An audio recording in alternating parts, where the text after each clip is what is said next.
today's date, November 15th. I've already mentioned that we are here for the STLREIA meeting. Today we will actually, let me open up this. We will actually do a election for the new board of directors. So I've already mentioned my name. I will be conducting the election of our association officers and directors for 2023. At the October meeting, nominations for officers and directors for our association were heard and accepted. Nominations were closed by a vote of the members present. Those nominations were for the office of president, Boyd Allender. Boyd is not here. For the office of vice president, you have myself. For the office of secretary, Laura Jimerson. For the office of treasurer, you have Jim Choik. For the membership chairman, Laura Lee. And the three nominations for general directors are Jeannie Whalen, James Zing, and Kristen Lauman, I believe is how you pronounce it. Lumen, sorry about that. At this November meeting, we will elect the officers and directors of our association. I now present to you this slate of candidates and will entertain a motion to elect them by acclamation. Do I have a motion? Do I have a second? Thank you. And a third, nice. The 2023 officers and directors are hereby elected. Thank you all. Okay. Next on our list is the fun part, haves and wants. So I'm going to start out by letting JM, if you don't mind, if you want to go ahead and start, Real Estate Capital address the audience. Or if not, we can, no?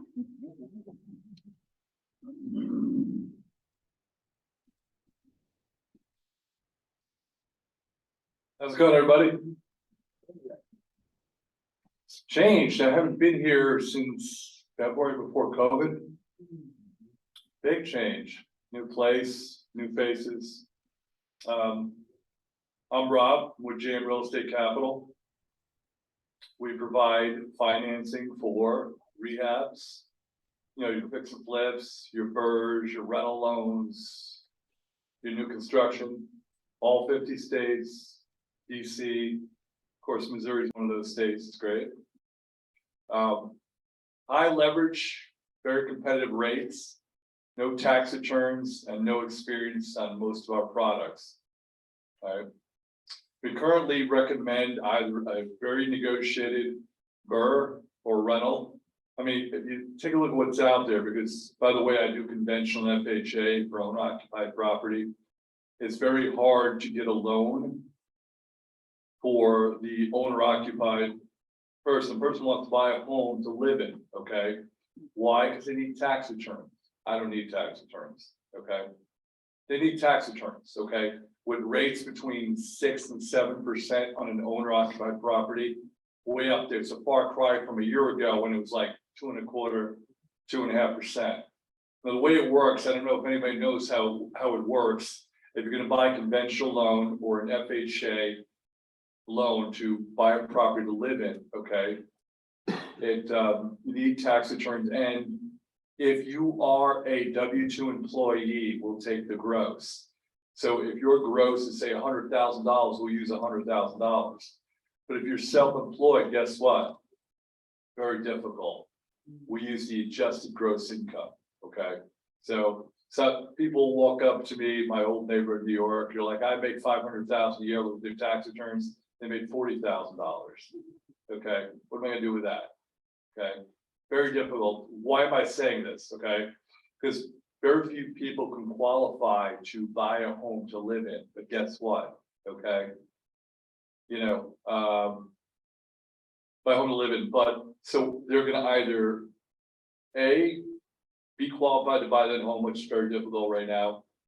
B, rent, or 3, live in the street. And my guess is B. Most of them are going to go with B. Okay. So why don't you be their landlords? I can help you out with that. I only care about the asset and the asset alone. Okay. I don't care about your credit card debts, your personal loan, car loans, anything like that. I don't care about other properties you own. That doesn't go into liability. The liability is rent versus mortgage, taxes, and insurance on that property. So, you know, hey, so the rates are at 7.5 on a 30-year fixed, okay? At one point, the rates will drop. So I say as long as you're making a little bit of money now, buy the asset, okay? Rents will always go up, okay? Rates will eventually go down, and you can refi with me as well. Rob, JM Real Estate Capital. I hope what I said helps. Anybody want a card, please raise their hand. I'm glad to pass one out. Thank you.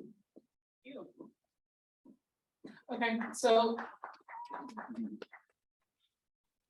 while Rob is walking around passing out cards, now we will do the haves and have-nots, or haves and wants, I should say. Haves and have-nots is a TV show. So I guess double hands if anybody has a have or a want. Thank you. I don't want to get confused. So.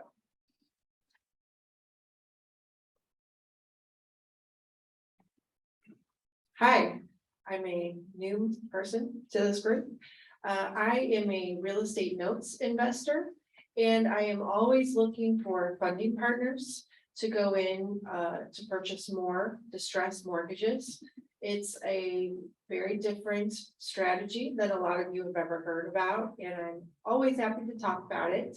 And on the flip side, as I buy these distressed mortgages, sometimes unfortunately I have to foreclose on the assets, and that means I'm owning the real property and will need to either flip or sell it off to an investor who might want to flip it or hold it for whatever purposes, you know, rental or whatever. So if anybody is looking for any opportunities to partner with me or on that kind of thing, I'd be interested in chatting.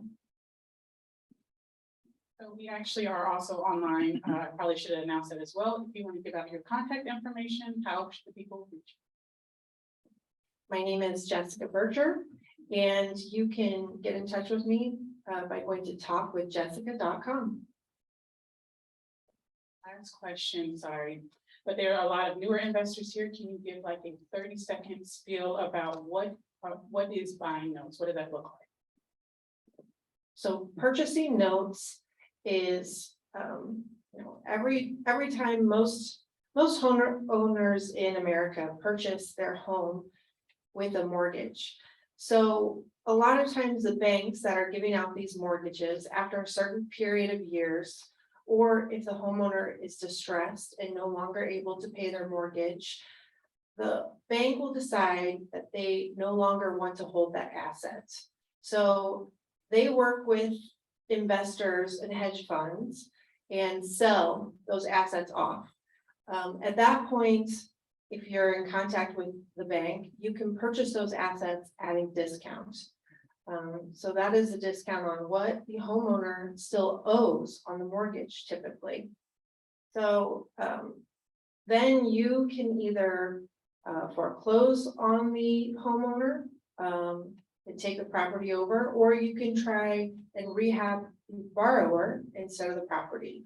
So that means you would get the borrower back on track, paying their mortgage on time every month, in which case you have a passive income. You have a borrower that is paying their mortgage every month, and you are getting your profit from that. If you can't get the borrower back on track and you end up taking over the property, then you own the property at that point, and you can sell the property at a foreclosure auction. You can take over the property, rehab and sell, or fix and flip, hold it, you know, whatever the property. Every deal is different, so you have to look at the condition of the property, the area, what the property, what the profitability of the different scenarios would be. Thank you very much. I apologize for putting you on the spot. I just know it's a newer strategy. And so I'm sure there's people in this room that are probably interested in it. So thank you for that. any other haves or wants. We can also talk about contractors. If you're a contractor in here and you want to put your business out there, or if you're looking for a multifamily duplex, just go ahead and. Hi, my name is Brian Stammy. I'm with Energy Home Team Heating and Cooling. Been a real estate investor and a contractor for about 20 years. Actually take care of quite a few real estate investors here in the St. Louis market. If you're in need of any of my services, you can contact me at 314-494-6176. 314-494-6176. I'm also looking for properties in South County. 1 to, I would say, 4-bedroom houses, maybe condos. Thank you. What's that? Oh, Brian Stammy, Energy Home Team.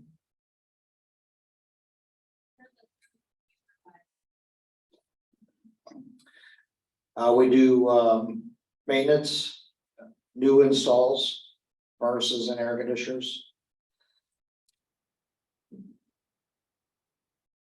We service most brands of equipment. We don't do any type of boiler work or oil furnace repair type work. But I can probably refer you if you have that situation.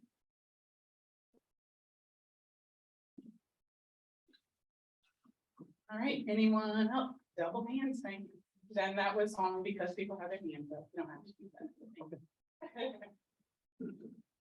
that. Hi, I'm Tim Thorndike with Pi Financial Group, private money brokers, and well, plain and simple, we have a lot more money than we have loans, and so if you're looking to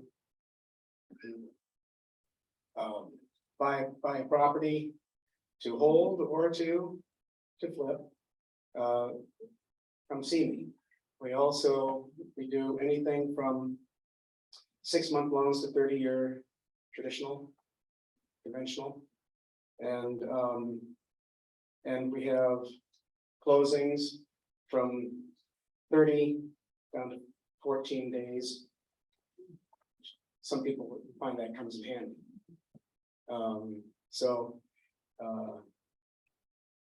Let me know.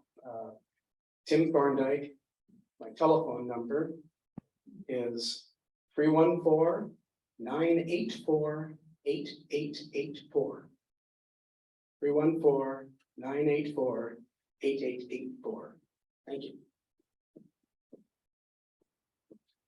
All right, anyone else? Haves and wants. Hello, my name is Stephanie Atwater Kelly. I am real estate investing, but I am a real estate agent right now who's very interested in investment property. That's really why I got into it, but I didn't understand it enough, and I didn't know groups like this really existed, and I'm just so excited to be in this room tonight. And I would like to understand how investors work with real estate agents. I have a couple of investors that I work with now who find their properties through the MLS and whatnot, but I really want to understand the ins and outs of that, because I really want to partner with people that want to invest. You service in certain locations? Are you all over St. Louis, or is it Missouri, or? St. Louis, O'Fallon, all over Jefferson County if I need to, wherever I need to go. I am Stephanie Atwater Kelly. I'm with Keller Williams St. Louis. My number is 314-368-4409. I also started a how do you call it? Yeah, I am on Facebook. I'm sorry, I am. But I also started a company, Purple Royalty Purple Royalty Properties, so that I can hold the properties that I start to get in. I want to buy and invest. I no longer work a traditional job and got into real estate, but I found that I should have bought some property before while I had W-2 wages, so I'm kind of stuck in this. I need 2 years of, of taxes, and so I'm stuck in that. So I need to talk to you, I want to talk to you, to you, because I really just want to jump. I really want to jump. And that's why we do this for people like you, just to make sure, like I mentioned when I started, someone in this room can help you. So back to the haves and wants. Are there any more? No more? Well, I guess I will also announce my property. I've announced it a couple of times. I have a single family house. It is completely gutted in the inside. I am selling it. I will have to look up the zip code because I just do not remember it off the top of my head. But if you are interested in it's not a large property, it's not a large project either. It was a 1-bedroom, 1-bath. I believe at the time when I took on the property, it could be turned into a 2-bedroom, 1-bath. The comps are there. So if you are interested, reach out to me after this meeting. My contact information is Gray, Gray, property, PROPRTY LLC @gmail. And I am asking for this particular, it's gutted inside, like I mentioned, $10,000 for this property. So if you're interested in the challenge, I have something for you. Any other haves and wants? No. It is in the city. Sorry, I should have mentioned that. All right. Moving on to the next item. So just an FYI, although we are here in November, we will not be here in December. Our next monthly meeting is in January. So enjoy your time with your family over the holidays. And then I believe that is it for everything that I was supposed to do, except for announcing our guest speaker. Yep.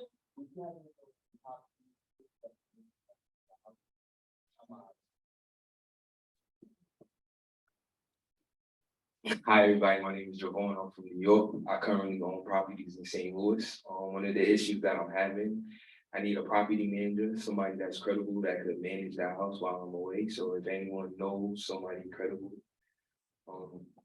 it will help. Thank you. Yep, there are stuff on this one. Yep, so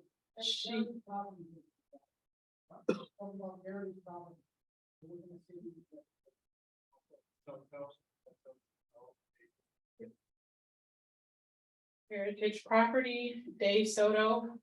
He is also one of our, I believe he's a member.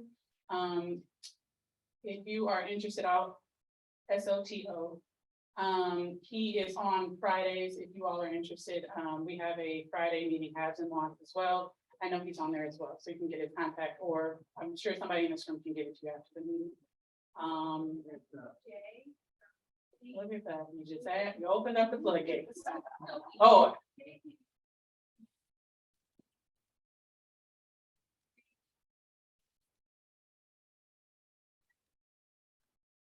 Say it one more time for the people in the back.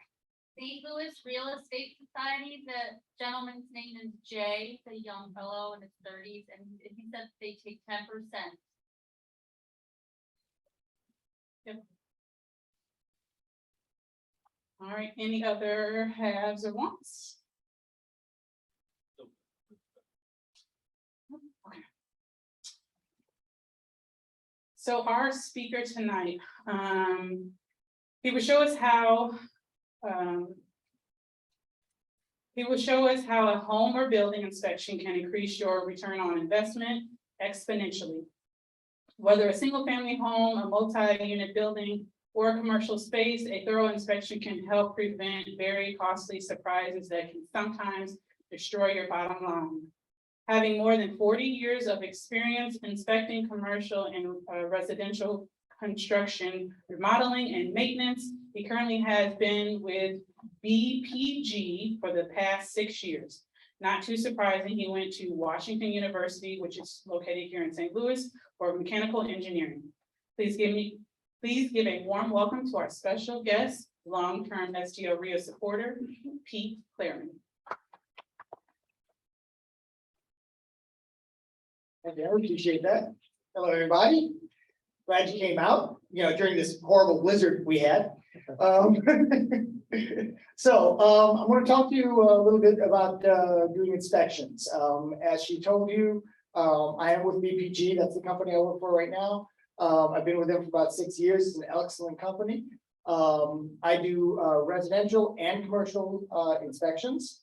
In the St. Louis or Missouri area, I do both residential and commercial. I don't do residential in Illinois, but I do commercial in Illinois. So let me kind of just jump into this a little bit. What I want you to think about. Oop, I went too fast there. Hold on. So, how a home inspection report can assist you in negotiations. How a thorough residential commercial inspection can help uncover potentially costly problems, as well as assess problems that appear to be a big issue that often are not. That's something I run into more often than you would expect. Somebody will think they have a huge problem in a property, and with the right eyes looking at it, you can go, okay, it's an issue, but here's the cost, here's we can take care of it, not a big deal. So very often I've helped investors stay with a property that they were thinking of dumping because they thought there was a bigger problem than there was. Also, if you have a flip property where you remodel a thing and get ready to put it on the market, think about how a pre-sale or pre-listing inspection can help you out, because often things that your contractors might have done might not be perfect. You want to know what's there. I can help on a pre-listing inspection by explaining what needs to be fixed, and also what might still be big problems that you can disclose, don't have to fix, but you can tell buyers, hey, the price is what it is because of X. So, the way it should work. Purchase a property, right? Do your predetermined set of upgrades, things you want to do to the property. And then you flip or rent the property. Get back and enjoy the money, right? That's how the process works for everybody. Not always.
Honey, you're on my fingers. It's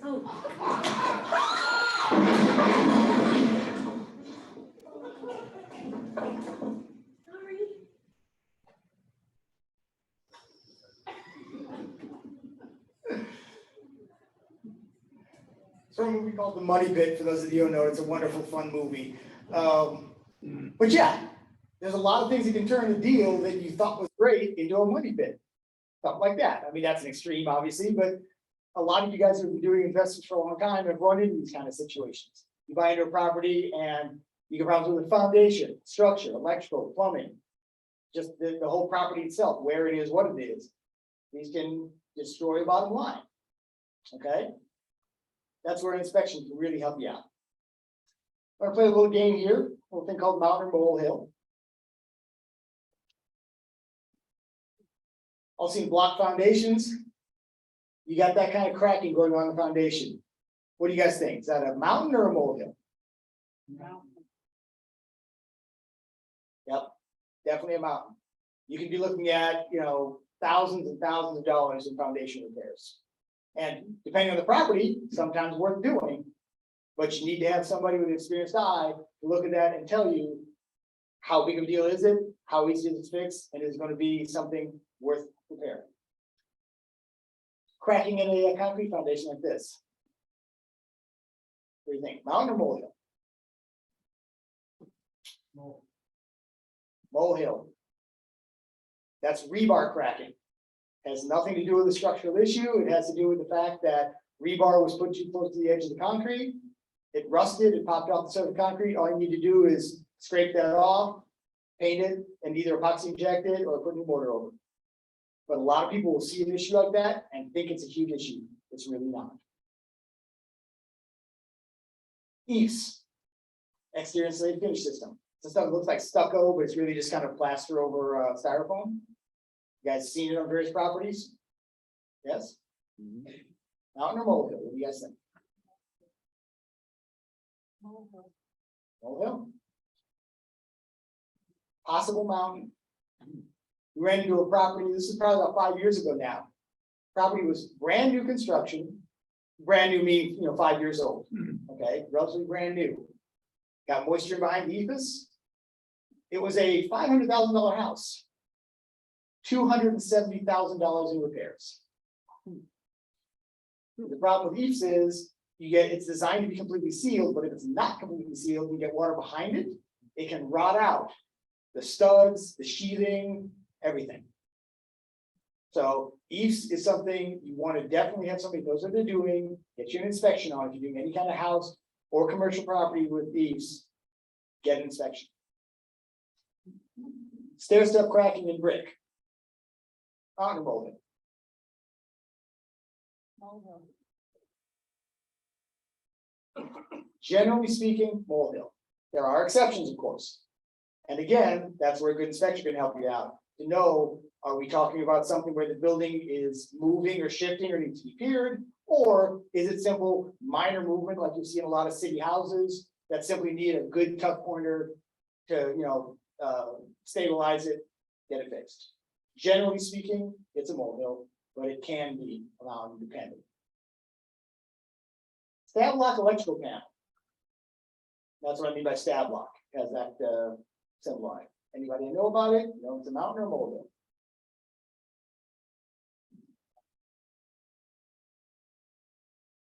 Definitely a mountain.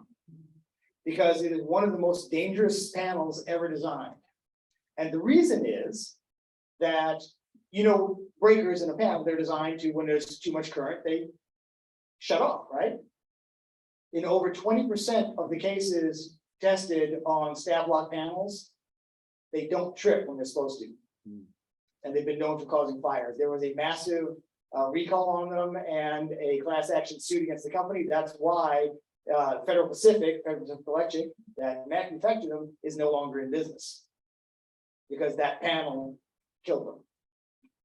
So that's something where we always recommend, if there's a stab lock panel, replace it. Because they function fine until they don't. And they can cause a house fire.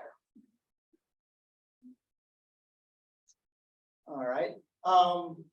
Breaker and fuse sizes, where you got the wrong size wire going onto a given breaker. For example, in this case, you got a 14 gauge wire on a 20 amp breaker. Out in the molehill. Molehill, because while it is a big safety issue, it's a very easy thing to fix. You simply swap out with a 15 amp breaker and you're fine. Okay. So that's where, again, it's one of those things where you have to have somebody experienced that can tell you, yes, it's a big issue, but an easy to fix issue. Leak and cast iron. Generally speaking, it's a mountain.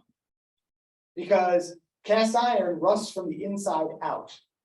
So by the time it starts leaking, that means the vast majority of that pipe is rusted out and it's about to crack and blow open. Now, we've seen them last, 100, 150 years, but the average lifespan of cast iron is about 50 or 60 years. And you really don't know there's a problem until it's actually a real big problem. Tell you kind of fun story. Did a remodeling job for a buddy of mine. This is about 2 years ago now. And I was remodeling a bathroom and I was going to move the toilet, so I needed to do some restructuring. And I, opened up the walls and said, "Hey, I'm going to replace your cast iron stack. You got a bunch of rust barnacles on here. I'm going to replace it." Which of course I've got all the right tools and everything to do that. It's not an easy job to cut cast iron apart. I sent him a text. So, "Brian, your cast iron cut like butter. Note, cast iron should not cut like butter." So yeah, cast iron almost always, whenever you have the ability, if you're doing a remodeling job, if there's cast iron pipe in it, replace it. The most expensive part of replacing a cast iron stack is getting to it. So you've got the walls open. If you're doing remodeling, replace any cast iron you find. Flexible drains, we've all kind of seen those, the little accordion type flex drains. Now, of course, that's not the only problem in this picture. This is a definitely non-professional job. But those flex drains, mountain and molehill. It's a molehill. It's a problem because they do collect bacteria, they are problematic, and they can be punctured. So I always recommend them being replaced, but it's an easy job. Anybody that's a decent, contractor or plumber can replace that very easily. Low soil near a foundation, mountain or molehill. It's a molehill, but it's an indicator of a much larger problem. The biggest problem with foundations is drainage around the outside. So while it's fairly easy to fix, you can add some dirt, make sure it drains away from the foundation. Almost all foundation problems I come across, not all, but almost all, are related to bad drainage around the house. And it can be, $30,000 foundation damage just because somebody decided that they didn't care about the water draining toward their foundation. So, like I said, fixing it before there's a problem, molehill. Once it becomes a problem, that's when it's a problem. So, why VPG? VPG, and this is why I joined with them. They're one of the largest home inspection companies, home and commercial inspection companies in the country. By far the largest in the St. Louis area. We did, in the St. Louis area, we did over 9,000 residential and commercial inspections last year. Trained inspectors, professional engineers on staff. So if you do run into a major foundation issue or structural issue you need help with, we also have structural engineers on staff. We can get a structural review for you with PEs that can sign off on those sort of things. So we have the ability to do inspections and the personnel behind it. Now, when it comes to investment properties, the bottom line is the bottom line. You're not usually emotional about properties. It's a different thing. If I'm doing a residential inspection for somebody buying their first home, they're very emotional about it. You guys as investors, especially the experienced ones in here, there's no emotion in it. Does it make me money or does it not? All right. We can help you correctly assess your ROI on the property. Okay, by inspecting the structure, the critical systems, let you know what's wrong with the property, and let you know where you're running into it before you invest it. As I said, we do residential commercial all types. So single family residential, multifamily residential, that's anything up to 4 units, anything above 4 units would be a commercial inspection. All right. And that's anything from a 5 or 6 unit up to 70, 80, 120 unit complexes.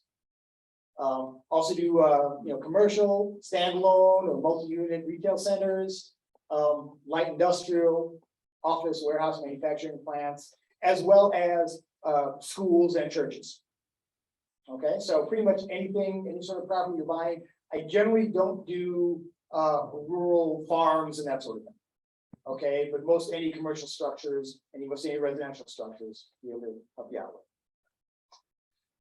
In terms of investment properties, we do the standard full residential inspection, which is a little more expensive, but it's a full inspection. You get the full report that you can use for your negotiations, etc. Commercial full inspection, same concept, full inspection along with a full detailed report on everything. We do representative unit inspection. So if I am doing, say, a 100 unit complex, it can be very expensive to have me and my team go in and inspect every single apartment unit. So very often, we come up with a much lower price to do representative units, where we'll do a couple of the 1 bedroom, couple of the 2 bedroom, couple of the 3 bedroom, you know, a couple on each side of the building, so that you get a good representation, but you don't have to pay as much as you would to inspect every single unit, because they're almost all identical. Okay. We also do residential and commercial walk and talks.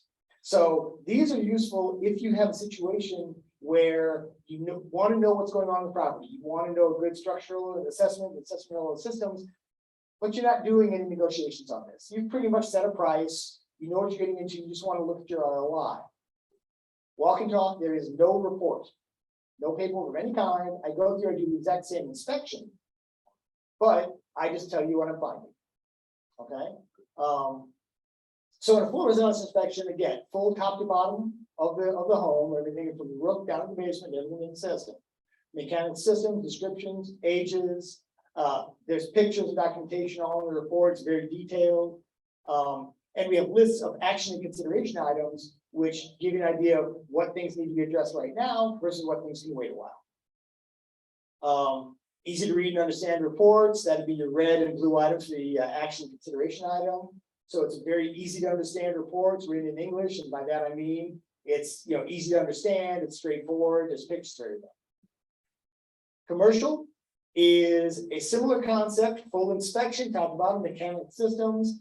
It's based on the ASTM standards as opposed to the ASHI standards. ASHI stands for the American Society of Home Inspectors, and that's what any good home inspector should be using for doing home inspection for you.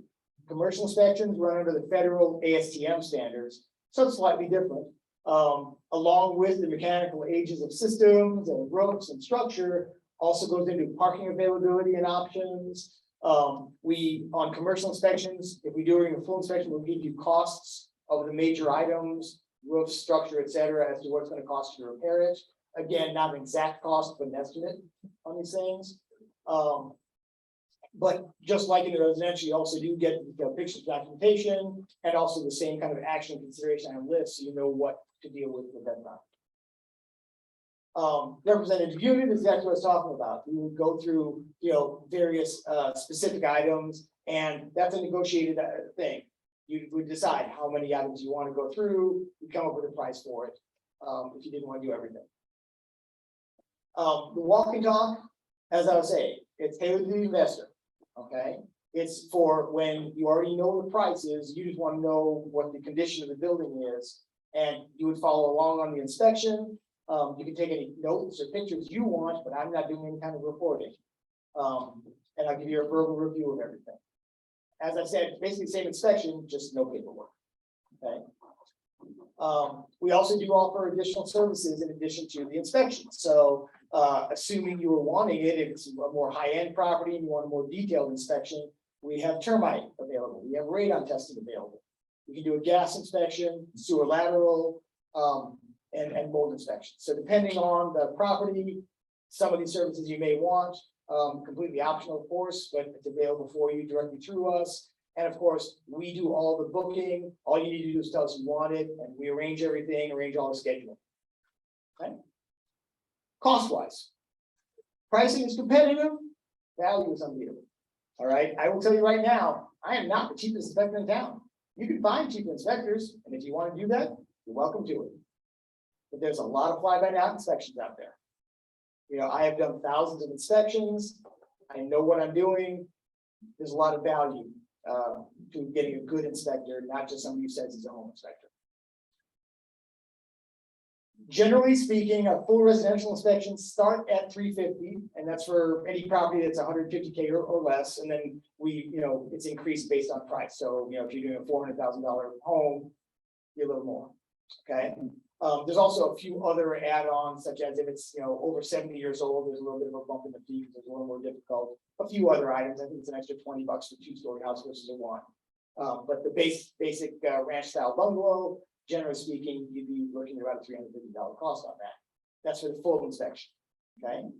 Multifamily would start at $480. Commercial is usually a square footage. Now, the rule of thumb on commercial is ballpark 10 cents a square foot. but it's a little more than that for smaller properties. It's a little less than that for much larger properties. You know, if you want, commercial, you call us and we'll give you, you know, before anything happens, we give you an exact quote on what we're doing and you decide whether that's what you want to do for it. All right.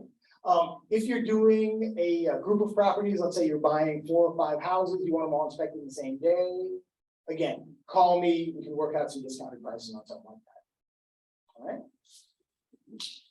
So, is it a good value? Here's a few examples of things that I've done, they're just, you know, a couple of minor examples of inspections that I've done for clients. Greenville, Illinois, 45,000 square foot factory. Actually, not a bad price for 45,000 square foot.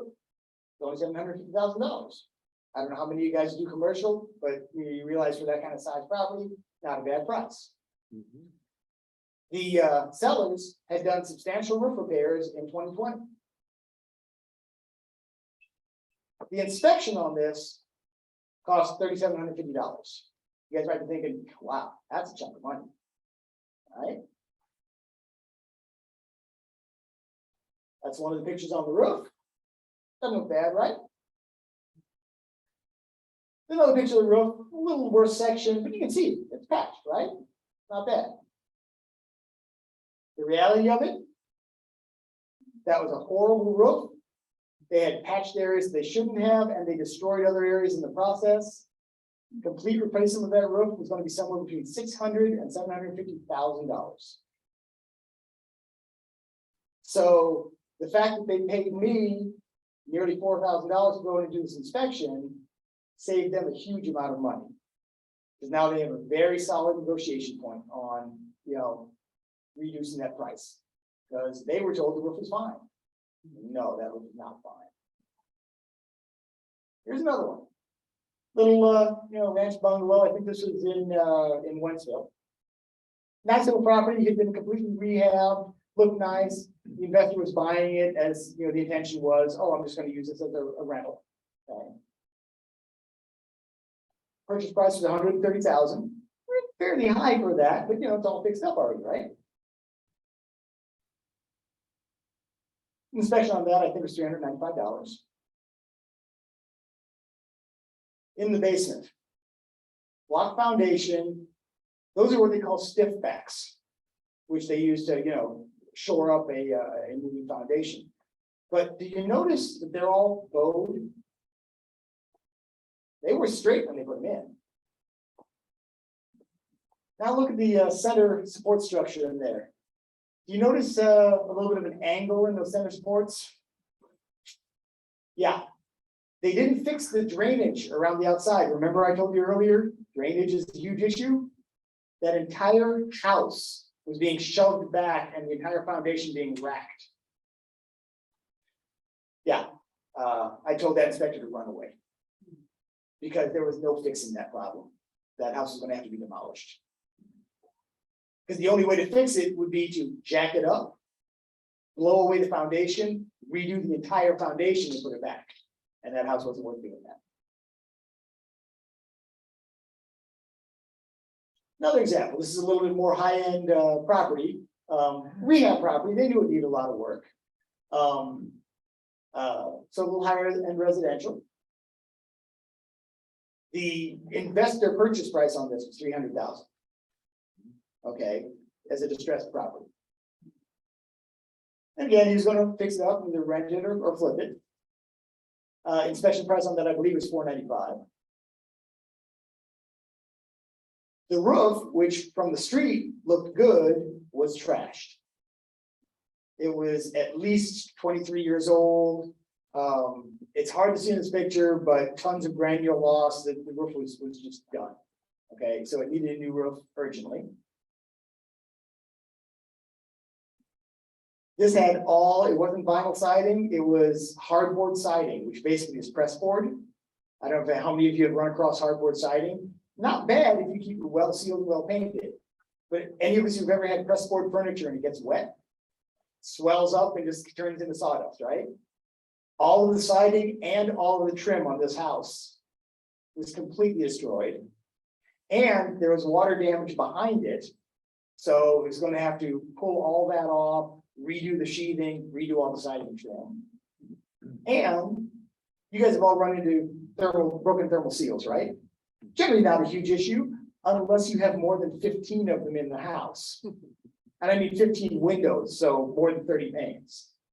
So we're talking about new roof, all new siding and sheathing, all new windows. That $495 you paid me netted him over $30,000 in a price reduction that he wouldn't have gotten without the inspection. So that's pretty much all I have as far as that, but I want to know, are there any questions? I kind of went through a bunch of stuff and I'm happy to entertain any questions you might have. Yes. I'm out. Eves. Hold on. It's EIFS and it stands for Engineered Insulated Finish System. Some people call it EIFS, some people call it EIFS. And it looks like stucco, but what it actually is hard, a solid core styrofoam insulating board that they wrap that property in, and then they run a plaster over the top of it, and it looks like stucco. It looks really, really nice. And it's not a bad system if it's kept completely sealed. As soon as you get water behind it, it destroys the property. Yep. Any other questions on any of the topics I covered? Yes. Yes. Landscape drainage, do you inspect the yard for that sort of thing as part of it? I inspect the property with respect to how it would affect the structure.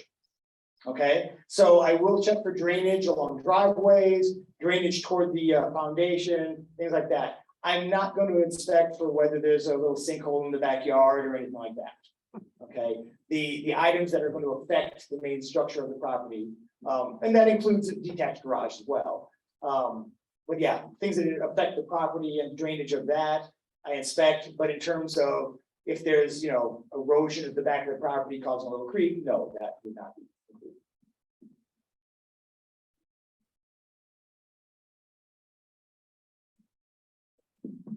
On the issue of the stair stepping on the brick, Yes. if you're starting to see protrusion where our bowing on that brick, that Yes. would be the mountain, right? Exactly. Okay. When you see cracking in brick, it can be something simple as minor movement, minor settling. You'll see it on brick facing if you have lintels, which are the steel piece above windows and doors that rust, they expand, they'll pop the brick. But if you're looking at a city property where, like you said, you have differential settlement or movement of that, or you have bowing out of that brick where the outer wide of the brick wide means the layer of brick. That will cause a major problem. It can be big money. So yeah, whenever I'm doing a city property inspection, especially when I'm on the roof, and I do walk every roof that I can, I will look along the sides of the building to find out, is there bowing, is there movement? Because as I said, the stair step cracking normally, it's a minor problem, can be a very large problem. Yes. Thank you.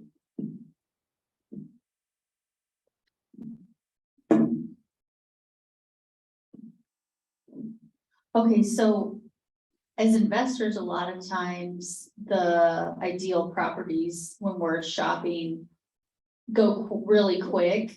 Like, I was looking at this property I was interested in, and it didn't surprise me, it sold within 48 hours. And so the first question when I saw the property was, of course, I'd want to get it inspected before I make a bid on it. And so one of the key competitive questions would be how quickly, when your company is contacted, what is the turnaround time for an inspection? Because do you guys have to, or obviously coordinate with, whoever can get the lockbox open, or do you guys have your own people for that, or? Well, we contact the agents, or if it's an individual, we contact the individual, make arrangements for access, whether it's on Supra, we have Supra access, or if it's on a lockbox, or if a seller is going to be there, if it's an occupied property. So yeah, we'll make arrangements for that. Generally speaking, I can usually get into an inspection within a day or two. There are exceptions to that. If I'm extremely busy, then, or if all our inspectors are incredibly busy, then it may take a few days, but generally speaking, within a day or two, we can get an inspection in. And as far as turnaround on the report, if it's a full inspection with the report, generally speaking, you will get the report the next day. Obviously, if it's a walk and talk, then you get the information right away, while you're there. But yeah, generally speaking, within a day or two, we can get the inspection. I have a question. How often do sellers, because you mentioned seller sitting inspections, how often do you see sellers actually doing that? I mean, as buyers, we do it all the time, but. It's less common than it really should be, because every time I've done a pre-listing inspection, it's really helped out on the seller side because it takes all the ammunition away. So in other words, if, I go through as an inspection, and this is true on investment properties or a retail sale property, I go through the inspection, it's basically the same full inspection, and I'll point out the little things, outlets and misaligned windows or reminder stuff, and say, yeah, fix all that. And if I find a bad roof, or if I find something in the structure, or leaks in the basement, then I'll tell them, it's like, disclose that. Say, you have this, you have this, you have this, the price is what it is because of these items. And it takes all the wind out of the sales on negotiation at the back end, because when they say, well, I want you to take 10,000 off because you have a bad roof, it's like, I told you I had a bad roof, you knew that going in. So yeah, it's a very valuable thing, and again, you're talking a few $100s, and it can save you 10 grand on the back end negotiation. But honestly, yeah, I do many more inspections for buyers than I do for sellers. Any other questions? Either on the inspections or on systems? Yes. On that example where you have, I think, $150,000. Yeah, that one was a little higher. I believe it was because there's an HB on it. It was a 100-year-old house. What would be the walk-in talk? Generally speaking, depending on it depends on the house. Usually the walk-in talks are around $200 to $250. Ranch would be around $200. If it's a 2-story house where I have to get my fixture from ladder out, probably $250.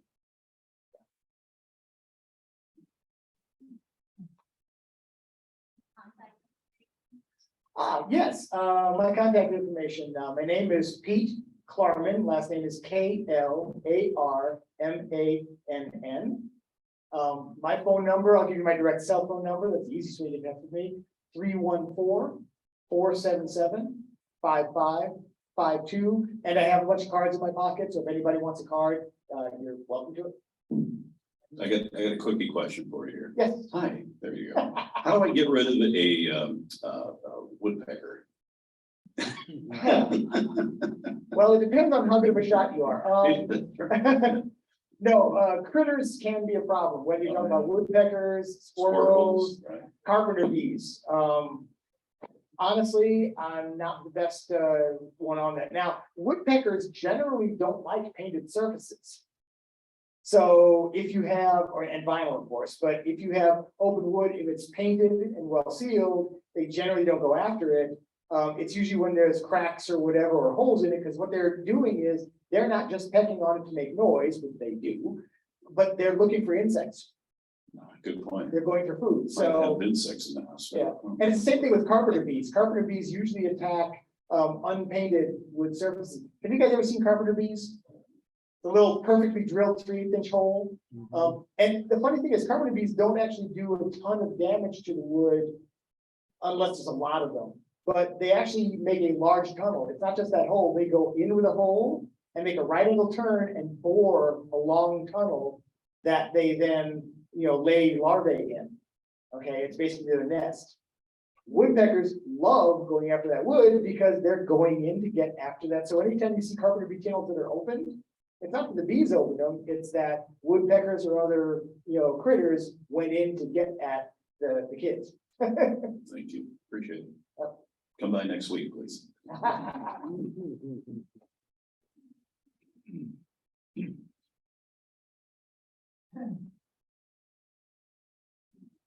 Any other questions at all? Yes, sir.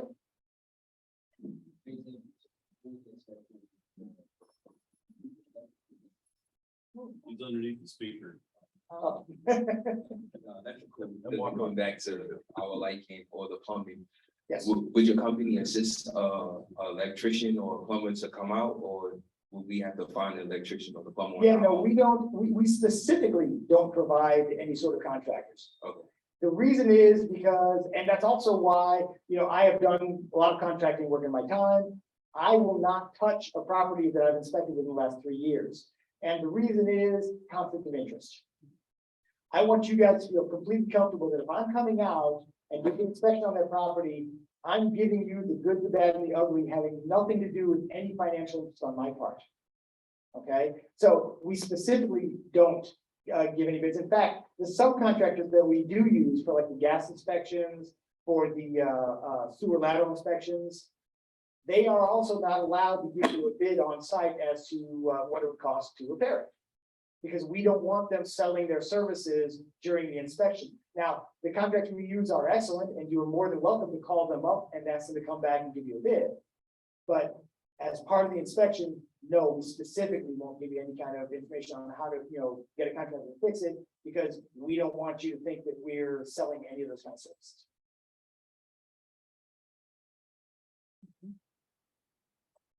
I should have worn my. It's your weekly exercise,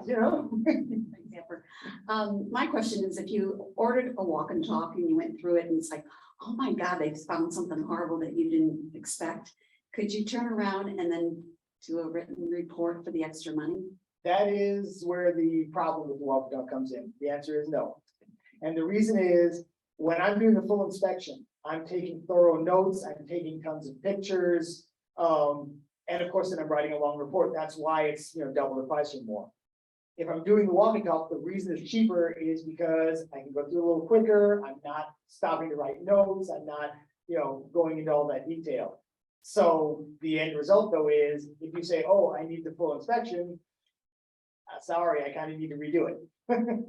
And that's why I only recommend the walk and talks, and I do recommend it for investors, but only on properties where it's a low enough value property where you already know that there's going to be some items and you want to know what they are, but it's not going to change the price. There's not going to be a negotiation on it.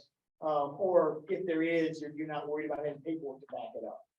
If you're doing a property, like for example, that, $300,000 property, there can be major money there. It's worth a little few extra dollars to get that full inspection and full report.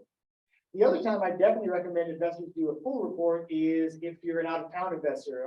Some of the Zoom guys, I do a lot of inspections for folks that are in, Israel or Africa or India. They always do the full report because they're not there at the inspection. And so they always get a full report from me because that's the value for them because they're not in this country. So like I said, both have a real value to them. The walk up are great, but if you think you are going to want a full report, go ahead and do the full inspection.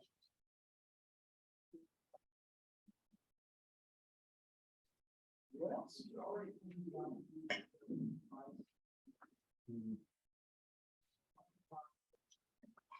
Honestly, if you already own the property, unless there's some reason why you need paperwork, I would do a walkdown. Because you already own it. There's no financial benefit to having the paperwork on it, unless of course you want it. Like I said, it really depends on the value of the property. Because if we're talking about a property and it's, $40,000 and you just want to fix it up and flip it or whatever you're doing, then, why spend a couple of $100 extra you don't need to? If we're talking about a $200,000 property and it's going to be a lot more money involved, and then when you flip it, it's kind of helpful to show somebody, hey, I had an inspection, these are what we found, this is what I fixed, then it can be worthwhile doing that. But yeah, generally speaking, if you already own it and you're just looking for help on what needs to be done, the walk and talk is better value. I'm happy to do full inspections, I make more money on them. But that being said, that's why we do walk-downs for investors, because very often you don't want to spend any extra money. I'm a cheapskate. I'll tell you right now, I'm a cheapskate. I'm not spending it down, I don't have to. But I'll tell you right now, inspections are a very good value. But that's why we do walk talk inspectors, because for investors, because there are times when you don't need the report, you don't need all that, you just want the information. That's where we walk them through. I have two questions. The first one is the cost for a condo any different than a single family? Generally speaking, not for the base price, because it depends on the condo we're looking at. The condo generally takes exactly the same amount of time and effort that a full home does, because if it's a townhome, for example, I'm looking at the roof, I'm looking at the exterior, I'm looking at every system. So generally speaking, it's about the same price. Now, on a walk and talk, depending on the condo, sometimes it can be a little less, because as a walk and talk, if you don't want me to walk the roof, I don't need to, and I can discount a little bit for that, etc. So, and it also depends on the condo. I've done condos that are, 700 square feet. I've also done condos that are 4,000 square feet. So it depends on the condo. And the other question is about bees, and I've seen where the bees, they leave these big orange, it almost looks like foam on the, I don't know whether, I thought that was from the bees. Well, very often, if you're seeing what looks like orange foam, it's that spray foam, which degrades over time and then looks like this weird orange. Now, these are solid wood fences. Oh, fences with foam. I mean, Well, what it looks like. I thought that it was some kind of a deposit from the bees, but it's these great big bees. I was told they were carpenter bees. But I don't see Well, cards, I carpenter see bees, this. no, carpenter bees don't leave, what we'll see from carpenter bees is, for example, where you see the hole, and it's almost always on the underside, they go up. And then you will sometimes see almost a fan shape of debris, and it's basically what they're spitting out. But yeah, you won't see any kind of structure, because they're all inside the wood. The other thing you'll know if you have carpenter bees, by the way, is if you ever see a bee, looks like a big bumblebee, just kind of hovering around your house, that's a guard. Anytime there are carpenter bees, when there's the bee inside there with the babies, usually it's the male, I believe, is standing guard and keeping woodpeckers and other bees away. So if you ever see this bee just kind of hovering up by your eaves, it usually means you got carpenter bees up in there. But as far as the foam, I'm not sure. Honestly, I'm not an expert on that. I just don't know the answer. If you send me a picture, get my card, have my contact information, send me a picture if I can find some information on the happy to. Just a real quick question, when do you really strongly recommend radon testing? I do, and the reason is, radon, what a lot of people don't realize is, radon gas, it's completely odorless, tasteless, you can't see it, smell it. Now, what people don't realize is natural gas and propane also are odorless and tasteless and so on. The reason that you have a horrible smell from natural gas is they put that smell in there to make it offensive, so you know if there's a leak. Radon gas is the second leading cause of lung cancer on the planet. And I've heard some people argue, well, I don't need it in Maryland Heights because there's not a lot of radon in Maryland. Radon gas is a byproduct of uranium decay in the crust of the earth. And I'll tell you a quick story on it if we have some time. So they always knew that there was a problem. They used to call it miner's death. Back in the 1700s, 1800s, miners were dying. Didn't know why. Over time, they learned about, black lung disease. They learned about the various gases that they would use canaries to check for. But these miners are still dying. Fast forward to 1984.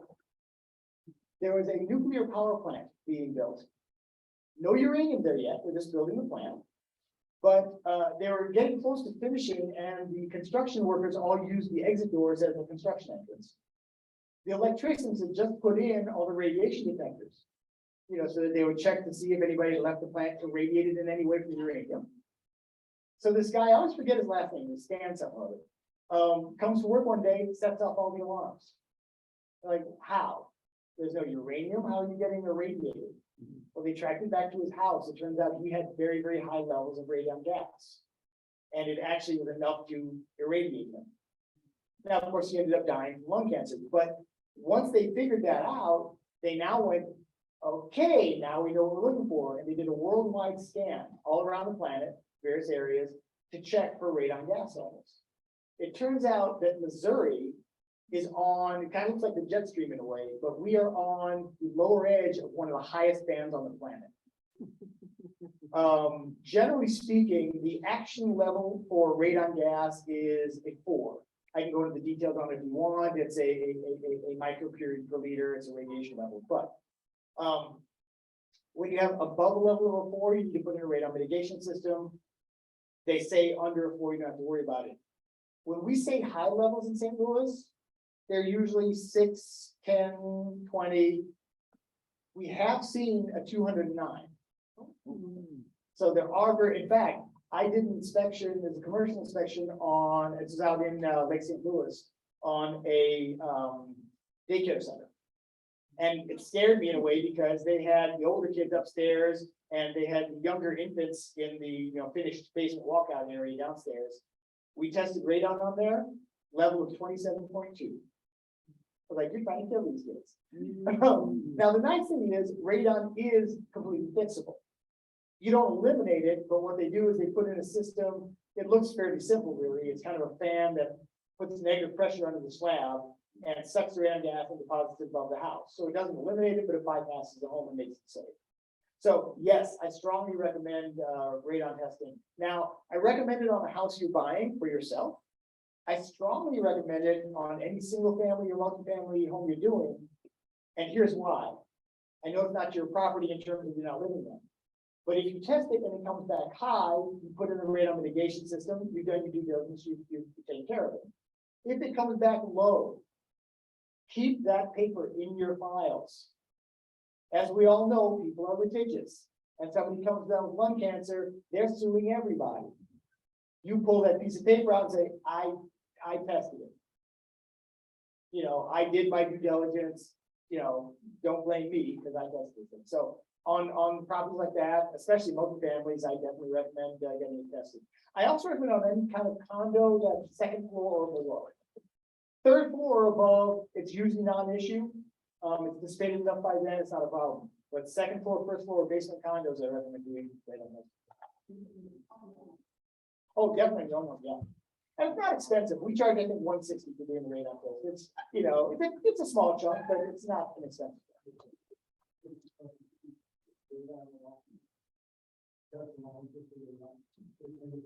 Oh, you can, sure, yeah. Yeah, you can call us up and we can arrange radon test for you. Yep. By the way, just so you know, there are radon tests that you can buy at like Home Depot or whatever. It's a charcoal test. I view those, and forgive me about this, but I view them like a pregnancy test. If you take a pregnancy test and you get an answer, you don't trust that. You go to the doctor, right? Those little at-home radon tests, they are not nearly accurate enough. So if you're doing any kind of a real estate transaction, get the actual radon test. By the way, I am certified termite licensed, so if I'm doing termite inspections, I would do that myself as well. Other questions, anything? And also, if you have questions about systems or roofs or whatever, ask me. Happy to answer.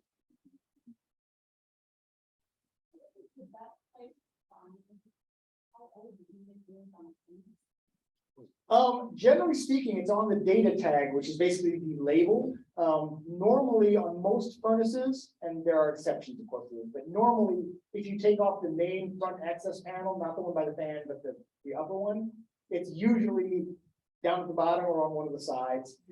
And the difficulty here is when you buy a new furnace, it'll tell you the age. It'll say manufactured date, 02/21. Older furnaces, they love to hide it. They will put it as a number in the serial number or a letter in the serial number if you have to know the chart to look up to find out what date it is. But normally you can go online and decipher that. I have tools to access it, so it's very easy for me, but I mean, it depends on the manufacturer. For example, if you look at Goodman, it's almost always the first 2 digits of the serial number is the year. York or Lennox, they have 27 different styles of serial number with 27 different styles of finding out what it is, and half of them are letters. So it's not always easy to decipher it, but it's always there. Another thing you can use is, especially on furnaces and water heaters, and also air conditioners, there is an ANSI date. And that's the code to which the furnace or air conditioner or water heater were built. And those codes generally change every 3 years. So if you see, ANSI date code, blah, blah, blah, blah, blah, 1999, then you know that that unit is probably somewhere between 1999 and, 2003 or so. So you can at least get close with that if you can't find it otherwise. Anyone else? Yes. What, advice would you offer on the house, something? We do actually offer septic inspections. I don't personally do them. We have our guys that do that. Because I generally don't do a lot of the inspections that far out. I can, but I usually don't. Although, to be honest, there are some septic, if you go, where Manchester Road splits in, De Pere, right at 270? There's a bunch of that are now commercial, but they were residences. They're all on septic. Right there, 270. But yeah, so we offer septic inspections. I definitely recommend getting a septic inspection. It can be very expensive to repair a septic system. I think our price on a septic inspection is $300 plus or minus, right in there. Yeah. Yeah, exactly. Yeah, so I definitely recommend doing a septic inspection. That's a separate inspection, but we can, if you book an inspection and say you want septic, we can arrange that at the same time. Yep.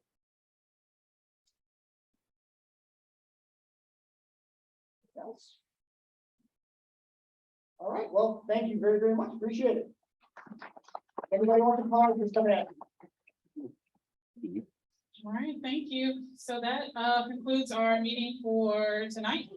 You are welcome to stay and talk, but look forward to seeing you all in January. Yes, the meeting will be here and I assume still on Zoom in January.